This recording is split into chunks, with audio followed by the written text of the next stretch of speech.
Hey everyone, so I'm a makeup artist and this is why you do not need foundation. You really don't. Foundation can often be and feel heavy, settling to fine lines you didn't even know you had.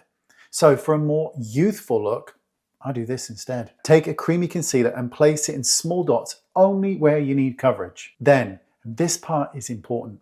Don't blend. But first, spritz your face with a setting spray. This is the secret sauce. Now, take a brush and gently blend everything out. The setting spray helps the concealer melt perfectly into the skin. You get this beautiful, fresh finish. It's beautiful.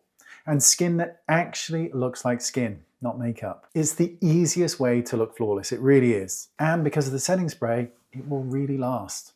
So give this a try. Next time you do your makeup, you'll be giving Nina Park vibes all day long, and who doesn't want that? Thanks for watching, and I'll see you all soon. Bye-bye. Please share this video if you enjoyed it, preferably to Bobby Brown, because I'd like some sponsorship.